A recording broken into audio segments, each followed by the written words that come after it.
ભાજપના દિગ્ગજ નેતા કેશુભાઈ પટેલને તેના જન્મદિવસ નિમિત્તે ગોપાલ ઇટાલિયાએ અલગ રીતે યાદ કર્યા હતા.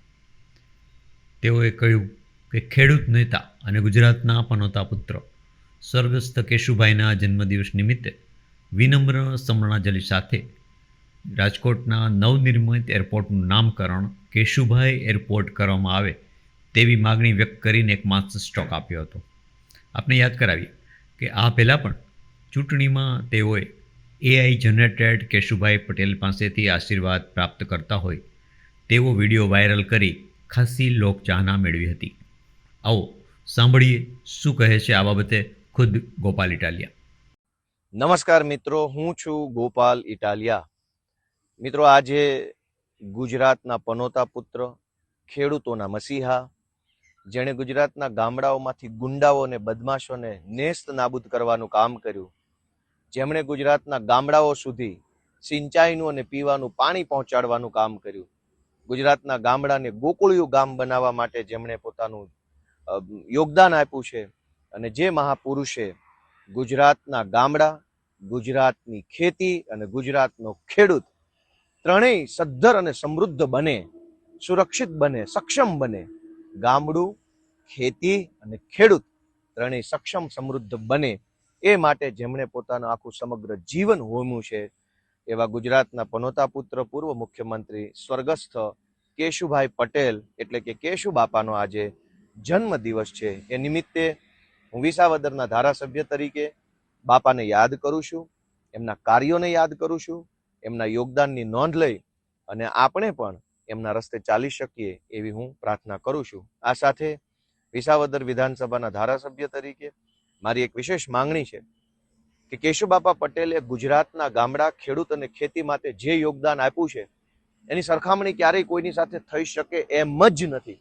કેમ કે એક સાધારણ પરિવારમાં જન્મીને ગુજરાતના મુખ્યમંત્રી સુધી સ્વબળે પહોંચવું એવા જમાનામાં કે જે જમાનામાં આજના જેટલા સંસાધનો કે સાધનો કે સુવિધા ન હતી, પણ સંઘર્ષના દમ પર એક ખેડૂતના ઘરે જન્મેલા એક દીકરાએ મુખ્યમંત્રી સુધીની સફર કરી અને ગુજરાતના જે યોગદાન આપ્યું છે એની નોંધ ક્યાંક ને ક્યાંક લેવાય નથી. સામાન્ય વોર્ડના પ્રમુખ લેવલના માણસોના નામના પણ રોડ બની જાય છે. એકાદી ટર્મ ધારાસભ્ય રહી ગયા એના નામની તકતીઓ પણ નગરપાલિકાની લાઇબ્રેરીઓ ઉપર લાગી જાય છે. ક્યારેક ક્યારેક પાર્ટીના મેન્ડેટ ઉપર, પાર્ટીના જુવાળના કારણે સાંસદ સભ્ય કોઈ માણસ બની જાય તો સરકારી દવાખાના કે સરકારી શાળાઓમાં પણ એમના બા બાપુજીના નામ લખાઈ જાય છે.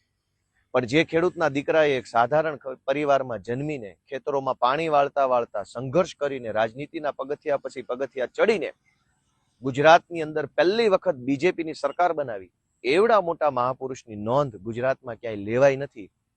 એ વાત બહુ ખટકે છે. એ વાત બહુ મનને પીડા આપતી વાત છે કે આટલા મોટા મહાપુરુષના નામે એક પણ યોજના નહીં, એક પણ સરકારી મકાન નહીં, એક પણ વ્યવસ્થા કેમ નહીં?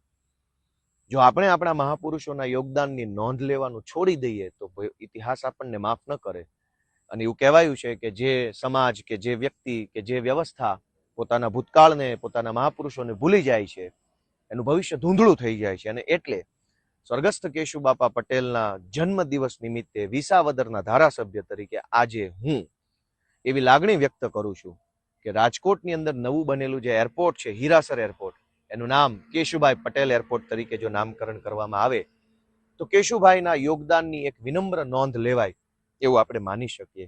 કેશુબાપા જેવા કદાવર નેતાની કોઈ નોંધ ઇતિહાસમાં નથી લેવાય એ દુર્ભાગ્યની બાબત છે.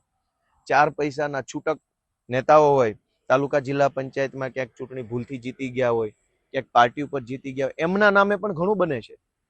એમના નામની રોડ ઉપર તકતીઓ હોય છે, લાઇબ્રેરીઓ ઉપર હોય છે, દવાખાનામાં હોય છે, સરકારની નાની મોટી યોજનાઓ હોય છે. પણ જે માણસે વર્ષો જૂની કોંગ્રેસની સત્તાને ઉખાડીને ફેંકી દીધી અને ગુજરાતના ઇતિહાસમાં પહેલી વખત ભાજપની સરકાર પૂર્ણ બહુમતીની બનાવી, એવડા મોટા મહાપુરુષનું યોગદાનની કોઈ નોંધ ન લેવાય એ દુર્ભાગ્યની બાબત છે. ફરી વખત હું મારી વાતને રિપીટ કરું છું કે વિસાવદરના ધારાસભ્ય તરીકે મારી એવી લાગણી છે. આજે કેશુબાપાનો જન્મ દિવસ છે.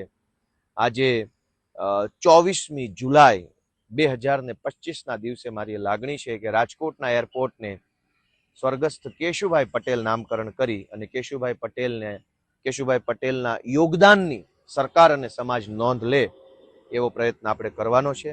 જય કિસાન, કેશુભાઈ પટેલ જિંદાબાદ.